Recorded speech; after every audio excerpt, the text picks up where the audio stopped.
بسم الله الرحمن الرحيم الحمد لله وكفى وسلام على عباده الذين اصطفى أما بعد السلام عليكم ورحمة الله تعالى وبركاته. Respected viewers, today we discuss Suratul Ma'un.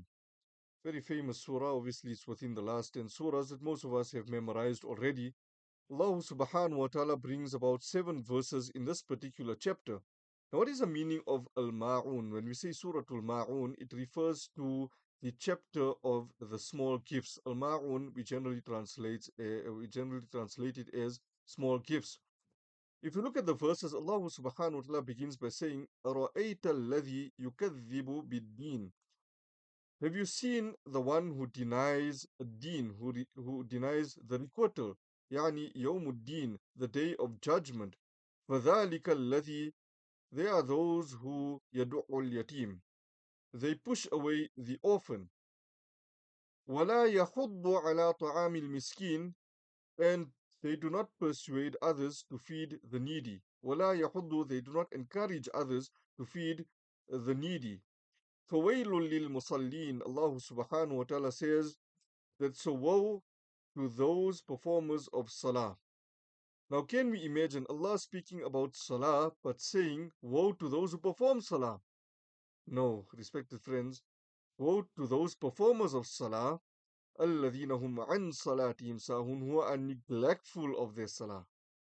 Woe to those performers of salah who are neglectful of their salah. الَّذِينَ هُمْ يُرَاءُونَ, who do good only to show off, for ira'ah, to show people, for riyah, as the scholars mention, وَيَمْنَعُونَ الْمَاعُونَ, and they refuse to give even small gifts. And because of this word al-ma'un, that is why the surah has been given this particular name. So, and we have spoken about this previously in one of our previous lessons, where we said that sometimes a word found in the chapter that then becomes the name of that particular chapter. So Allah subhanahu wa ta'ala in this particular surah, this particular chapter, is trying to communicate to us the love of the world and how it causes nations to lose faith and consign Allah subhanahu wa ta'ala to oblivion. So this surah basically denounces some of the evil actions of the pagans at that time of Nabi alayhi salatu wasalam, even before that, and the hypocrites as well. And it holds out a threat of destruction to those who commit them.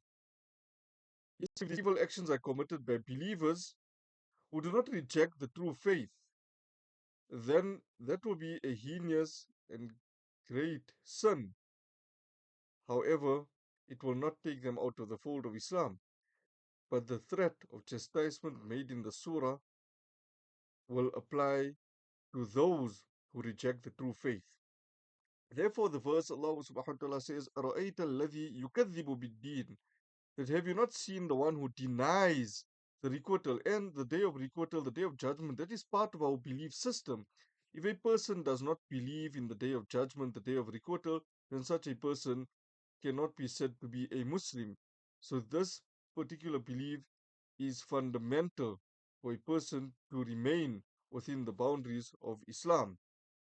So this particular verse as a preamble makes plain that the person who performs the person who performs these evil deeds is one who cries lies to doom, to the day of judgment. And thus the warning of punishment mentioned in this particular surah is for those who deny the religion and the day of judgment. Now, the verse contains a subtle indication that the moral sins condemned in this surah are far too inconceivable from a believer. Only a non believer or a hypocrite would really commit them. The morally bad and sinful deeds mentioned here are: number one, oppressing and insulting the orphan and being unkind to them. Respected friends, Nabi alayhi salatu wasalam has attached so much of virtue to the orphans, and particularly those who look after the orphans. Nabi alayhi salatu wasalam in one narration says that a person who looks after the orphans, treats them kindly, then him and I will be like this in Jannah. They will be so close to Nabi alayhi salatu wasalam in Jannah. So, this is one of the morally bad and sinful deeds mentioned in this particular chapter. Those who are not kind to the orphans and they insult the orphan. Number two, Despite the means, failing to feed the poor or failing to even encourage others to feed them, that is also a sin. So we try and we look after those who are hungry. Umar bin Khattab radiallahu ta'ala anhu was the Khalifa at the time, the second Khalifa of after Nabi alayhi salatu wasalam, second Khalifa of Nabi alayhi salatu wasalam. He used to walk around at night with a sack of grain on his back and he would carry it himself, making sure that everyone has been fed. Who is there that is hungry? So it is our responsibility to see to our neighbors, to our friends, to our family, that are they in need? Is there anyone in need? Is there anyone who perhaps did not have anything to eat? Respected friends, many a times we live in our communities and everything just seems so fine. Everything seems fine. We see the person and we see them on a daily basis and we just assume things are okay. Respected friends, there are many people who outwardly may be comfortable. Outwardly, they may be comfortable, but if you really go to visit them at home, there's nothing to eat. There's really nothing for them to have. I had a friend of mine's, it was 2 years back, and everything seems fine. Everything seemed fine. And when I went to visit him, there was absolutely nothing in his home. There was no fridge, there was no stove, there was no microwave, there was just a small two-seater couch. He had no dishes, he had nothing. And he brought a jar of dates, not even good quality dates, it was dry dates. And he offers this to me. Then I realize this person does not even have anything else in his home to consume, to eat. So, respected friends, we don't know who is there that is hungry. It is our duty to check up on others and encourage people to feed others as well. So, when a person fails to feed the poor or even fails to encourage feeding the poor, then that person will be sinful. It is considered a heinous act in terms of the Sharia. The third morally bad and sinful deed mentioned in this particular surah is that of praying in public only and not in private, and only for the purposes of showing people. Now, many a times when parents are teaching their children to perform salah, the child will only perform salah because the parent is watching. Respected friends, we should train our children to perform salah for the pleasure of Allah subhanahu wa ta'ala, to know that Allah subhanahu wa ta'ala is watching at all times. There's a famous incident narrated. How true it is, I don't know, but it's there for lesson purposes that one day a teacher uh, told each of the students in the classroom that take a chicken and go slaughter it somewhere where no one else can see. And there were students who went in their backyard, others went to the forest, others went here and there. And the next day they all came back. The teacher asked about the experiences, and one boy came back with the chicken alive. And the teacher then questioned him that, did you not find any place where nobody could see you? And he says that no, inna Allah Sami'un Basir. Indeed, Allah subhanahu wa ta'ala is all seeing and all hearing, or all hearing and all seeing. Sami'un Basir. Allah subhanahu wa ta'ala is ever watchful over us. I could find no place to hide from Allah subhanahu wa ta'ala. So like that, we should teach our children that salah is not to be performed for people. It is to be performed in private, and also in congregation for the males, wherever we are performing salah, but it is to do with performing it for the pleasure of Allah subhanahu wa ta'ala, not for people. Remember, respected friends, no person can reward us for our salah except Allah subhanahu wa ta'ala. And yes, if a person had performed salah for show and to please other people, then Allah save us on the day of Qiyamah. Allah subhanahu wa ta'ala will tell such a person that you didn't perform the salah for me, you performed it for so and so. You go to so and get your reward from them. There's no reward for you by me here today. And that's the day we will need those rewards the most. So it is a heinous sin to perform salah for show. Number four, the surah teaches us that failing to pay the obligatory alms, the zakat, that is also a very heinous crime. And these actions that we have just mentioned, these four actions, are intrinsically bad and are considered to be grave sins. But their commission in the wake of kufr, their commission in the wake of disbelief and rejection are even more aggravating because they attract eternal perdition, which in the surah is described as wail, heavy affliction, for wailul, for wailul lil musallin, heavy affliction or calamity or disaster or destruction. So verses 4 to 6, Allah subhanahu wa ta'ala says that, woe to those performers of salah who are neglectful of their salah. who do good only to show off.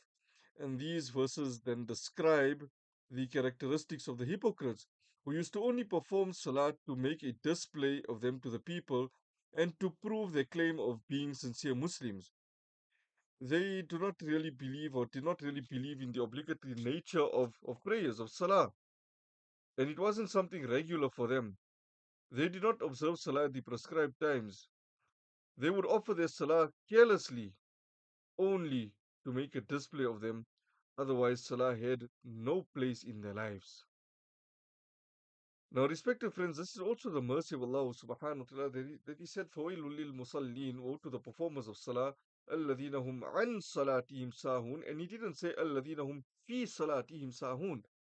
Meaning, Allah subhanahu wa ta'ala says that woe to those performers of salah who are neglectful of their salah. And Allah did not say woe to those performers of salah who are neglectful in their salah. Because how many of us would have been doomed? And we all know the condition of our salah. We perform salah, but our concentration goes off. Then we try and bring it back. And we are just so neglectful sometimes in our salah.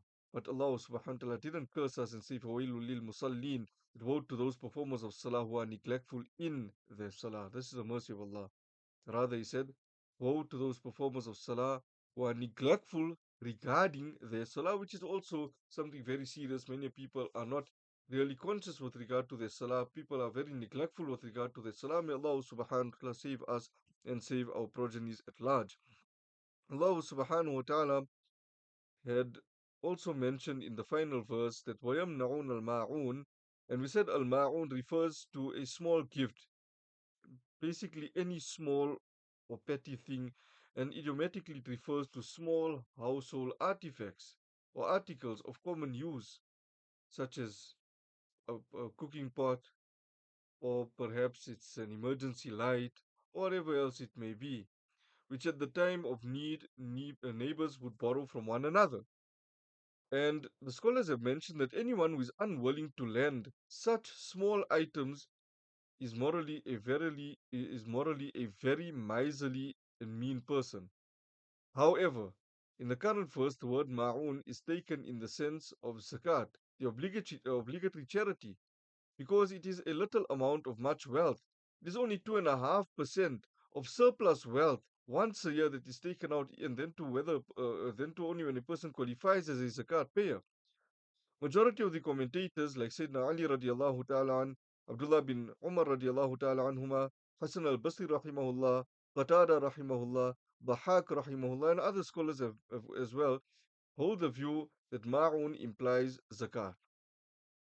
The threat of wail, that what we said is heavy affliction or calamity or disaster or destruction or torment of hell, can only be for failure to fulfill one's legal obligation. Giving small items to help out one's fellow human beings is a humanitarian and philanthropic gesture that carries much reward in the hereafter, but it is not an obligation at all. The violation is not something so serious as compared to that of not discharging zakat, respected friends. So traditions report that ma'un refers to pots and pans and other household items of daily use are just there to show that if a person is reluctant to part with such small items, how will he have the heart to part with the 2.5% of his surplus wealth in zakat?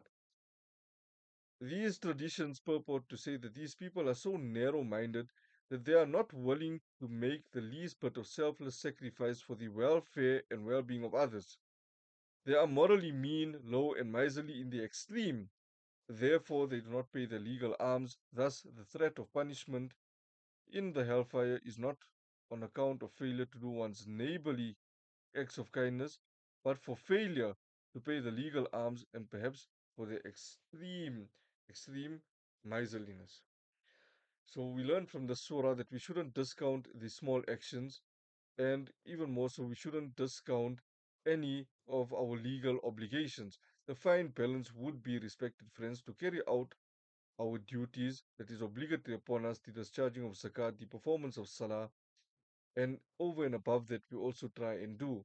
We don't just stick to the basics, we always try and improve ourselves. And that is the message of the surah. May Allah subhanahu wa ta'ala grant us all the understanding and the tawfiq to carry out this great balance. Wa akhiru da'wana and alhamdulillah rabbil alameen.